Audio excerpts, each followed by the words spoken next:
After 20 years.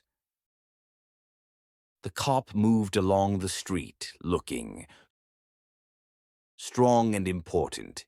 This was the way he always moved. He was not thinking of how he looked. There were few people on the street to see him. It was only about 10 at night, but it was cold, and there was a wind with a little rain in it. He stopped at doors as he walked along, trying each door to be sure that it was closed for the night. Now and then he turned and looked up and down the street. He was a fine-looking cop, watchful, guarding the peace. People in this part of the city went home early. Now and then you might see the lights of a shop or of a small restaurant, but most of the doors belonged to business places that had been closed hours ago. Then the cop suddenly slowed his walk. Near the door of a darkened shop, a man was standing. As the cop walked toward him, the man spoke quickly. "It's all right, officer," he said. "I'm waiting for a friend. 20 years ago, we agreed to meet here tonight. It sounds strange to you, doesn't it? I'll explain if you want to be sure that everything's all right. About 20 years ago, there was a restaurant where this shop stands. Big Joe, Brady's restaurant. It was here until 5 years ago," said the cop.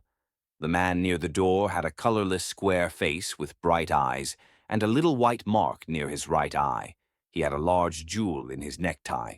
20 years ago tonight," said the man, "I had dinner here with Jimmy Wells. He was my best friend and the best fellow in the world. He and I grew up together here in New York, like two brothers. I was 18 and Jimmy was 20. The next morning I was to start for the West. I was going to find a job and make a great success. You couldn't have pulled Jimmy out of New York. He thought it was the only place on earth. We agreed that night that we would meet here again in 20 years. We thought that in 20 years we would know what kind of men we were and what future waited for us." "It sounds interesting," said the cop. "A long time between meetings, it seems to me. Have you heard from your friend since you went west?" "Yes, for a time we did write to each other," said the man. "But after a year or two we stopped. The West is big. I moved around everywhere, and I moved quickly. But I know that Jimmy will meet me here if he can. He was as true as any man in the world. He'll never forget. I came 1,000 miles to stand here tonight. But I'll be glad about that, if my old friend comes too." The waiting man took out a fine watch covered with small jewels. 3 minutes before 10, he said. It was 10 that night when we said goodbye here at the restaurant door. "You were successful in the West, weren't you?" asked the cop. "I surely was. I hope Jimmy has done half as well. He was a slow mover.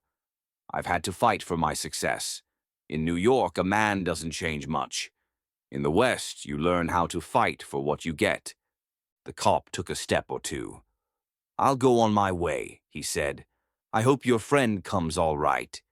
If he isn't here at 10, are you going to leave?" "I am not," said the other. "I'll wait half an hour at least. If Jimmy is alive on Earth, he'll be here by that time. Good night, officer." "Good night," said the cop, and walked away, trying doors as he went. There was now a cold rain falling, and the wind was stronger. The few people walking along that street were hurrying, trying to keep warm. And at the door of the shop stood the man who had come 1,000 miles to meet a friend. Such a meeting could not be certain. But he waited. About 20 minutes he waited, and then a tall man in a long coat came hurrying across the street. He went directly to the waiting man. "Is that you, Bob?" he asked doubtfully. "Is that you, Jimmy Wells?" cried the man at the door. The new man took the other man's hands in his. "It's Bob. It sure is. I was certain I would find you here if you were still alive. 20 years is a long time. The old restaurant is gone, Bob. I wish it were here so that we could have another dinner in it. Has the West been good to you? It gave me everything I asked for. You've changed, Jimmy. I never thought you were so tall. Oh, I grew a little after I was 20. Are you doing well in New York, Jimmy? Well enough. I work for the city. Come on, Bob. We'll go to a place I know and have a good long talk about old times. The two men started along the street, arm in arm. The man from the West was beginning to tell the story of his life. The other, with his coat up to his ears, listened with interest. At the corner stood a shop bright with electric lights. When they came near, each turned to look at the other's face. The man from the West stopped suddenly and pulled his arm away. "You're not Jimmy Wells," he said. 20 years is a long time, but not long enough to change the shape of a man's nose." "It sometimes changes a good man into a bad one," said the tall man. "You've been under arrest for 10 minutes, Bob. Chicago cops thought you might be coming to New York.